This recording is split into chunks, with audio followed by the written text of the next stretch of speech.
ஐயா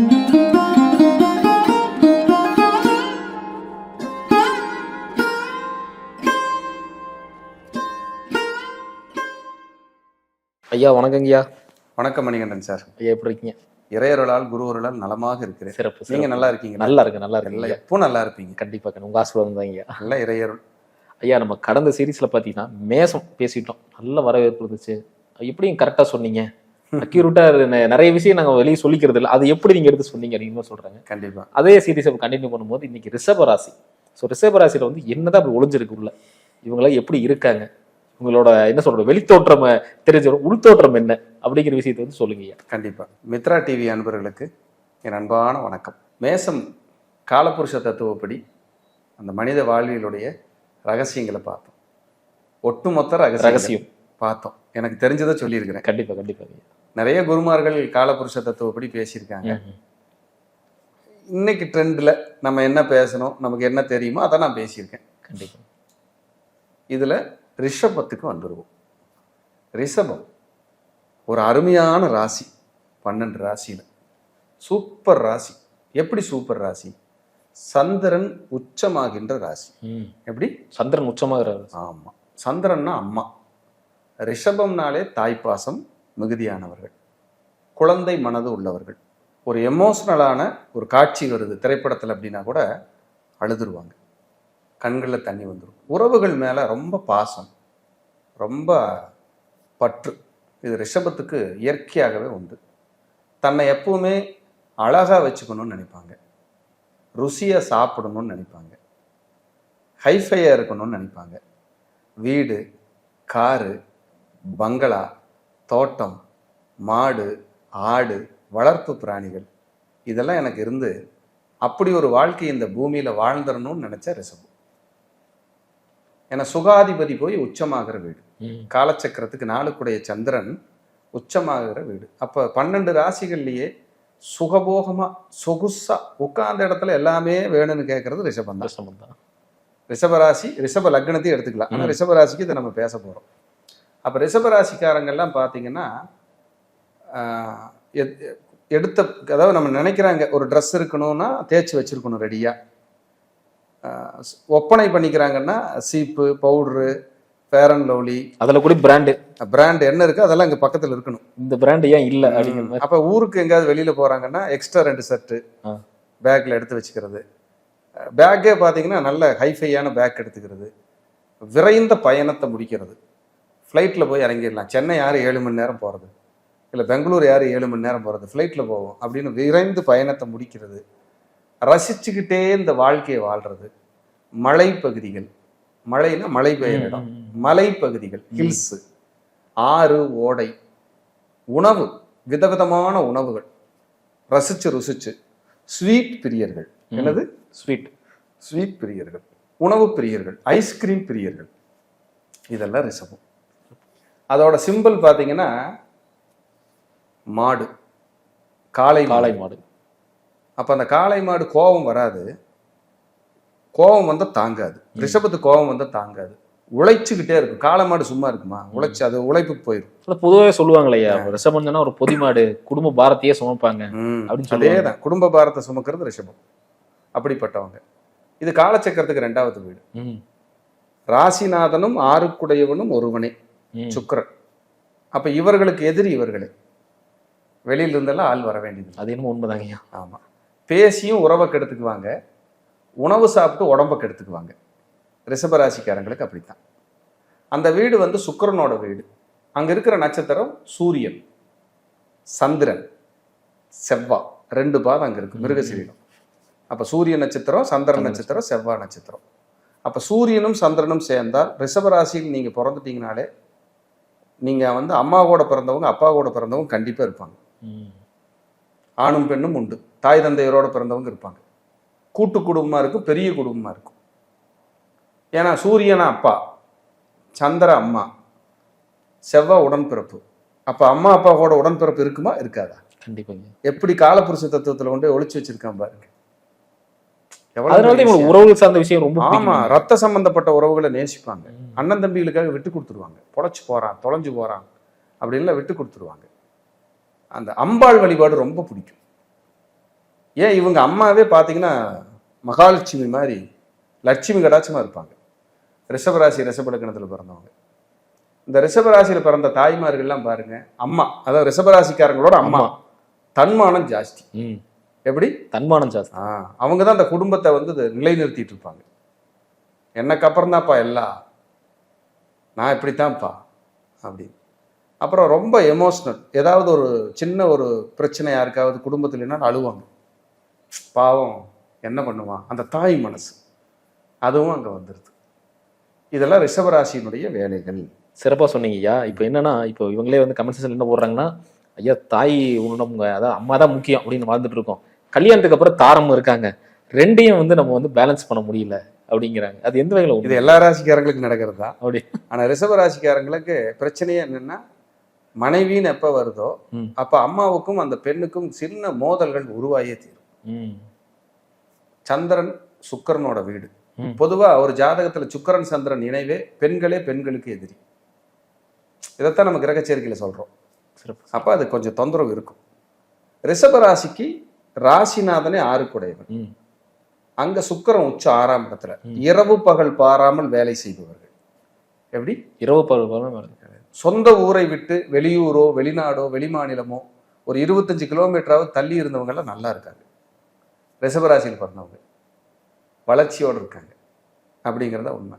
இவங்க சொத்துக்கள் வாங்கினாங்கன்னா அதுல ஒரு வில்லங்கம் பிரச்சனை இல்லாம வாழவே முடியாது. சொத்துக்கள்ல ஒரு மன நிம்மதி குறையும். சொத்துக்களால் ஒரு மன நிம்மதி இழந்துதான் இவர்கள் வாழ முடியும்.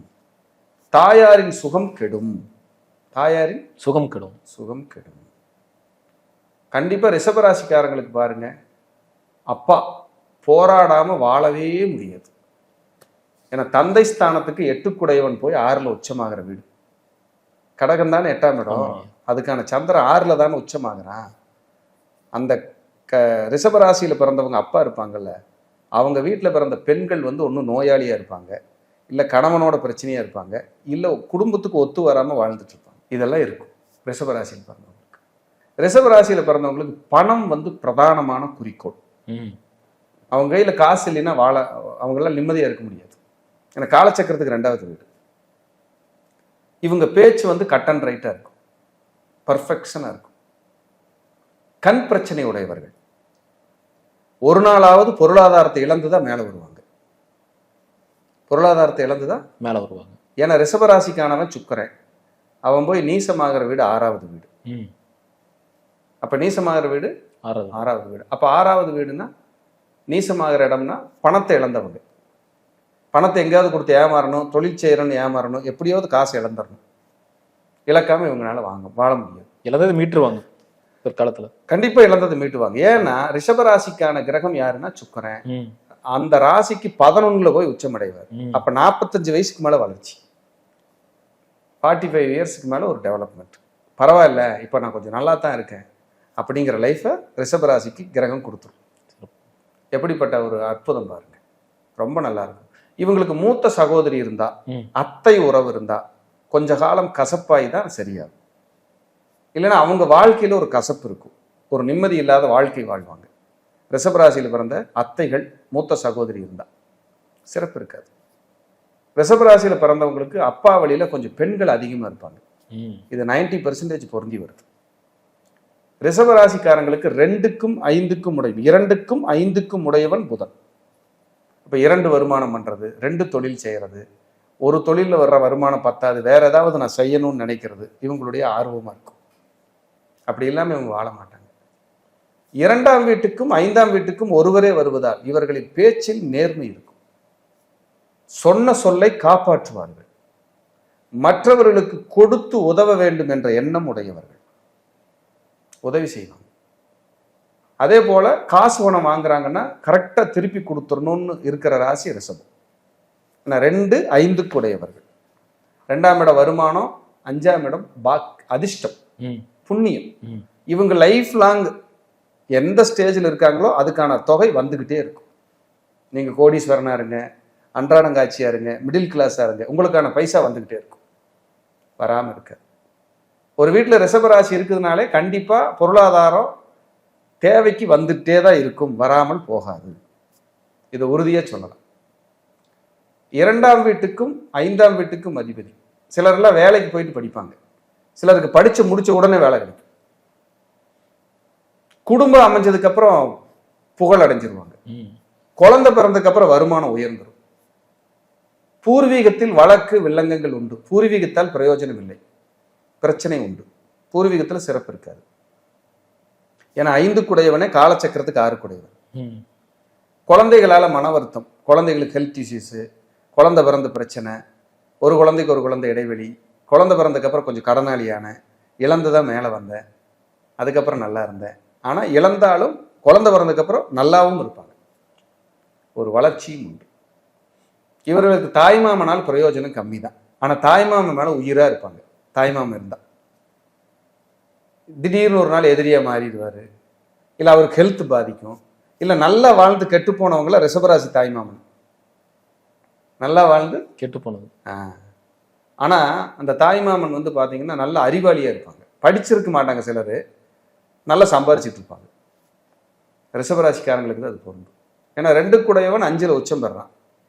2 குடையவன் 5ல் உச்சம் தாய்மாமனுக்கு. ஆனால் தாய்மாமனுக்கும் குழந்தைகளால் மனக்கசப்பு. அவங்களும் 2 குழந்தை இருக்குன்னா ஒரு குழந்தையினால கவலை தான் படுறாங்க, பிரச்சனையோட தான் வாழ்றாங்க. இதெல்லாம் இல்லாமல் இல்லை. 3ஆம் அதிபதியே சந்திரன் உச்சமடையுது அவங்க ராசியில. அப்ப இவர்கள் சுயமுயற்சியால் முன்னேறியவர்கள். மனைவி வந்ததுக்கு அப்புறம் இடம் மாறி ஊர் மாறி முன்னேறியவர்கள். 2வது குழந்தை பிறந்ததுக்கு அப்புறம் வளர்ச்சி அடைந்தவர்கள் ரிஷபராசி. ஏன்னா 3 சுயம் முன்னேற்றத்துக்கானவன் போய் உச்சமடைகிறான். அது விருச்சிக வீட்டை பார்க்குது அந்த சந்திரன். அது காலச்சக்கரத்துக்கு 8. நிறைய நேரம் நகையை வித்துட்டேன், நகையை அழிச்சிட்டேன், நகை தொலைஞ்சிருச்சு, நகை காணாம போயிருச்சுங்கிறவங்க ரிஷபம். சார் ஒரு வரி கூட பொய் இருக்காது, மிக இல்லை சார், எல்லாமே தத்ரூபமா பேசிட்டு வரேன். கண்டிப்பா கண்டிப்பாங்க ஐயா. யாராவது ரிஷபராசிக்காரங்க இருந்தாங்கன்னா இந்த பதிவை கண்ணில் ஒத்திக்குவாங்க. அப்படிப்பட்ட ஒரு தத்துவம் காலச்சக்கரத்திலேயே ஒளிஞ்சிருக்குங்கிற அடிப்படையில் ஒளிஞ்சிருக்கு. குருநாதர் சொல்லுவார், அடிப்படையை 6 வருஷம் படி, உயர்நிலை 6 மாசம் படி போதும் பாரு. அடிப்படையைத்தான் நல்லா படிக்கணும், படிச்சுக்கிட்டே இருக்கணும், மைண்ட்ல ஏற்றிக்கிட்டே இருக்கணும். அவ்வளவு பொக்கிஷம். 4ஆம் வீட்டுக்கு அதிபதி யாரு உங்களுக்கு? சூரியன். ரிஷபத்துக்கு 4 குடையவன் சூரியன். அப்ப இவங்களுக்கு பிரம்மாண்டமா வீடு கட்டணும், பெரிய வாகனம் வாங்கணும், ஹைஃபையா இருக்கணுங்கிற ஆசை இருந்துகிட்டே இருக்கும். அந்த சூரியன் போய் எங்க நீசமாகறானா 6ல். அப்ப வேலையை வந்து ஒரு வேலையில் இருக்க மாட்டாங்க, வேலையை விட்டுருவாங்க. வேலையில நல்ல ப்ரமோஷன் கிடைக்கும், விட்டுருவாங்க, வேற வேலைக்கு மாறிடுவாங்க. 4, 6 தொடர்பு. ஆனால் 2வது சொத்துக்கள் பெரும் வளர்ச்சி தரும். 2வது சொத்துக்கள் மூலியமாக வெற்றி. சிலர்லாம் வெளிநாட்டிலேயே 2வது சொத்து வாங்கி போட்டிருப்பாங்க, இருக்கிற ஊர்ல 2வது சொத்து வாங்கி போட்டிருப்பாங்க. 6ஆம் இடம் தான் 2வது சொத்து. 6ஆம் இடம் தான் உணவு பழக்க வழக்கம். ஒரு 35-40 வயசுக்கு மேல இவங்க உணவு பழக்க வழக்கம் இவங்களுக்கே எதிரியாயிடும். திங்க தெரியாம தின்னு, சாப்பிட முடியாம சாப்பிட்டு, கடைசியில் எனக்கு ஒன்றும் வேணாப்பா, சுகர் கம்மியாக டீ கொடுப்பாங்க, சுகரை பார்த்தாலே எனக்கு சுகர் வந்துரும்பாங்க. அப்போ உணவு கட்டுப்பாடு உங்களுக்கு முக்கியம். கண் பிரச்சனை உண்டு, பல் பிரச்சனை உண்டு, கிட்னி ஸ்டோன் பிரச்சனை சில நேரம் வரும். இதெல்லாம் இவங்களுக்கு தொந்தரவு பண்ணும். 4 குடையவன் 6 இருப்பதால் தாயார் செத்து பொழைச்சவங்க. ஒரு வியாதி வந்து ஒரு போராடி ஒரு மீண்டு தான் வெளியே வந்திருப்பாங்க. ஒரு நாளாவது அட்மிட் பண்ணாம அம்மாவை கூட்டிட்டு வராது. 4 தாயார், 6 வியாதி, 12 மருத்துவமனை. 4 குடையவன் 6ல் இருந்து 12 பார்ப்பான் நீசமாகி. எப்படி பாருங்க, அவங்க அம்மா கடும் உழைப்பாடி. 4 குடையவன் 6ல் போய் நீசமாகி அங்க சனி உச்சமாகிற வீடு. பெருசா பந்தாவெல்லாம் பண்ண தெரியாது, உழைச்சிக்கிட்டே இருக்கும் அவங்க அம்மா. ஆனா லட்சுமி கடாட்சியமா இருக்கும். ஏன் சார் காலச்சக்கரத்துக்கு எவ்வளவு விஷயம் இருக்கு பாத்தீங்களா? ஒன்னொன்னு எடுத்துட்டு இருக்கலாம் போல. ஈவினிங் வரைக்கும் சொல்லலாம். ரிஷபத்துக்கு ஒரு ராசி உட்கார வச்சு பேசிக்கிட்டே இருக்கலாம். அதைத்தானே நம்ம அடிப்படை கிளாஸ்ல சொல்லி கொடுக்குறோம். கண்டிப்பா கண்டிப்பாங்க. உயர்நிலையிலையும் சொல்லி கொடுத்துட்டு இருக்கிறோம். அதுக்கான வகுப்பு விரைவில் போடுறோம். எல்லாரும் கேட்டுருக்காங்க, மக்களுக்கு சொல்லுவோம். கண்டிப்பா மக்களுக்காக அதை சொல்லிடுவோம் சீக்கிரமா. கண்டிப்பா கண்டிப்பாங்க. அதே போல 5ஆம் அதிபதி புதன் 11ல் நீசம். சில நேரம் நிரந்தர நண்பர்களே இருக்க மாட்டாங்க. சில நேரம் நண்பர்களுக்கே குழந்தை இருக்காது, கல்யாணம் லேட்டா இருக்கும். கூட இருக்கிற நண்பர்களுக்கு குழந்தை இல்லாத ஒரு நபர் நண்பராக இருந்தே தீர்வார். ரிஷபத்திற்கு எழுதி வச்சுக்கங்க. இல்ல குழந்தையே லேட்டா கிடைச்ச நண்பராவது இருப்பாங்க. கல்யாணம் இல்லாதவங்க, கல்யாணம் லேட்டானவங்க இருப்பாங்க. இதெல்லாம் பலம். அந்த ரிஷபத்தில் பிறந்தவங்களுக்கு போலீஸ், இராணுவம், டீச்சிங், பேங்கிங், உணவுத்துறை இவங்க நண்பர்களா இருப்பாங்க. இல்லை இவங்க ஃபேமிலிக்குள்ள யாராவது இருப்பாங்க, இல்லாம போக மாட்டாங்க. சிறப்புங்க. அதே மாதிரி இந்த ரிஷபராசிக்காரங்களுக்கு பழக்க வழக்கம் இதெல்லாம் கொஞ்சம் மாத்திக்கிட்டா கொஞ்சம் வாழ்க்கையில கொஞ்சம் முன்னேறலாம் அப்படின்னு என்ன மாதிரி பழக்கம்னு சொல்லுவீங்க? கரெக்டா இருந்துக்கணும். உணவுல கெட்ட பழக்கத்துக்கெல்லாம் போகக்கூடாது, தீய பழக்கங்களுக்கெல்லாம். மெயினா உணவு தான். ஆமா, சந்திரனே வந்து ட்ரிங்க்ஸ் ஹேபிட் கூடவன் தான். சந்திரனே ட்ரிங்க்ஸ் ஹேபிட் கூடவன், சாப்பிட தெரியாம சாப்பிட்டு உடம்பு கெடுத்துக்கிறவன். அதெல்லாம் இல்லாம குடும்பத்துக்காக வாழ்றீங்க. உங்க பிறவி கர்மாவே அதுதான். இந்த பிறவியோட கர்மா ரிஷபத்துல பிறந்தவங்களுக்கு குடும்பத்துக்காக நீங்க வாழணும். ஏன் போன பிறவியில குடும்பத்தை வந்து கண்டுக்கவே இல்லை. எப்படி போன பிறவியில குடும்பத்தை நீங்க கண்டுக்கவே இல்லை. அதான் ரிஷபத்துக்கு இந்த தடவை குடும்பமே உலகம், குடும்பம் தான் எல்லாமே வாழ வச்சிட்டு இருக்கு. சும்மா செக் வைக்குமா கிரகம்? ஒருத்தர் ரிஷபராசியில பிறக்க வச்சிருமா கொண்டு போய், இல்லை மேசராசியில பிறக்க வச்சிருமா? காரணம் இல்லாமல் காரியம் இல்லை. என்னமோ பிறந்திருக்கிறனால நீங்க நினைச்சிடவே முடியாது. எல்லாத்துக்கும் ஒரு கர்மா இருக்கு. பேக்கண்ட்ல கர்மா தான். அதான ஜோதிட தியரி. கண்டிப்பாங்க. சித்தர்கள், ஞானிகள், முனிவர்கள், ஜோதிடத்துல இருக்கிற அறிஞர்கள் அதைத்தானே சொல்லியிருக்காங்க. பராசர மகரிஷி அதை தானே போற்றுறாரு. ஒன்றும் தப்பிக்கவே முடியாது. 6ஆம் அதிபதியே உங்களுக்கு 11ல் உச்சம். அப்ப நல்ல வேலை கிடைக்கும். கடன், வழக்கு, நோய் எது வந்தாலும் மீண்டு வெளியில வந்துடுவீங்க. வெற்றி நம்ம பக்கம். ஆமா, உங்க பக்கம் தான். ரிஷபத்தில் யாரு பிறந்தாலும் வழக்கு வெற்றி. சிறப்பு சிறப்பு. வழக்கு வெற்றி. நீங்க போய் நின்னா வழக்கு வெற்றி ஆயிடும். பயப்படவே வேண்டாம். சிறப்பு. என்ன தலைகளா தொங்குனாலும் பிரச்சனை வந்தாலும் வழக்கு வெற்றி ஆகிதான் வெளியே வருவீங்க. அப்படி எனக்கு வழக்கெல்லாம் வெற்றி ஆகலைன்னா உங்க சைடு மேபி நியாயம் இல்லாம நீங்க போய் போறதுக்கு ஒண்ணும் பண்ண முடியாது. இதெல்லாம் பார்த்துருவான். அவன் கரெக்டா இருந்தாலும் நான் இவனை விட மாட்டேன்னு போன ஆளுகள் என்ன செய்யறது? கண்டிப்பா கண்டிப்பா ஒன்றும் செய்ய முடியாது. அதுக்கெல்லாம் நிர்வாகம் பொறுப்பல்ல. 7 குடையவனே 12 குடையவன் ரிஷபத்துக்கு. 7 தான் விருச்சிகம். அங்க சந்திரன் நீசமாகுது. அப்ப மனைவிக்கு கர்ப்பப்பை கோளாறு, மென்சஸ் ப்ராப்ளம், வயிறு பிரச்சனை, மன அழுத்தம், தூக்கமின்மை, கால்வலி இதெல்லாம் வரும். யாராவது ஒரு ரிஷபராசிக்காரரை கல்யாணம் பண்ணாங்கன்னா அவங்க மனைவிக்கு ஹெல்த் பாதிக்கிறது உறுதி. அதுக்காக பொண்ணு கொடுத்து பொண்ணு எடுக்காம இருக்க முடியாது. அது கர்மா. அப்படித்தான் தாங்குதாங்கன்னு தாங்கித்தான் ஆகணும் மனைவியை. வேற வழியில் இல்லை. ஏன்னா 7ல் தான் சந்திரன் நீசமாகிறார். யூரினரி பிரச்சனை. அது காலச்சக்கரத்துக்கு 8. 3, 8, 7 தொடர்பு. 3, 8, 7, 12. 3, 7, 8, 12 தொடர்பு. இப்போ 3ங்கிறது இடமாற்றம், 7னா லைஃப் பார்ட்னர், 8னா நெருக்கடி, 12னா விரயம். அப்போ ஒரு விரயத்தை சந்திச்சு லைஃப் முடிஞ்சு போச்சுன்னு கண்டிஷன்ல ஒரு இடம் மாறி வெற்றி அடைவாங்க. விளிம்புல இருந்து மேலே வர்றாங்க. விளிம்புல இருந்து மேலே வர்றாங்க. ரிஷபம். சிறப்புங்கய்யா. செவ்வாயோட வீடு 7ஆம் இடம். மனைவி கோபக்காரங்களா இருப்பாங்களா, சிம்பிளா இருப்பாங்களா? கோபம், ஆக்ரோஷமா இருப்பாங்க. அங்க யார் இருக்கா? புதன் இருக்கு. மனைவி அறிவாளி இல்ல கணவர் அறிவாளி. கணக்கு போட்டு என்னாச்சு ஏது. அங்க குரு வீடு இருக்கு. குழந்தைங்க தான் உலகம்னு வாழ்வாங்க. குழந்தைங்க தான் உலகம். சனியோட வீடு இருக்கு அங்க. அப்ப இவங்க படிப்பு பிரேக் ஆகி படிப்பாங்க. படிப்பு பிரேக் ஆகி படிப்புல ஏதோ ஒரு குளறுபடி இருக்கும், நெருக்கடி இருக்கும், ஒரு லேக் இருக்கும், ஸ்ட்ரகிள் இருக்கும். இல்லாம இவங்க பண்ண முடியும். 8ஆம் அதிபதியே குருவின் வீடு. அவனே 11 கூடையவன். என்ன கஷ்டம் வந்தாலும் நல்லா இருப்பேன்னு சொல்லுது. 8, 11 தொடர்பு. சிறப்புங்க. ரிஷப லக்னத்துக்கும் ரிஷப ராசிக்கும் விருச்சிக லக்னம் விருச்சிக ராசிக்கும் தான் மொத்தம் 2 கிரகம் பணபரஸ்தானத்துக்கு அதிபதி, குருவும் புதனும். அப்ப ரிஷப ராசிக்கு குரு புதன் சேர்க்கை எங்க இருந்தாலும் காசு அள்ளி கொட்ட போகுதுன்னு அர்த்தம்.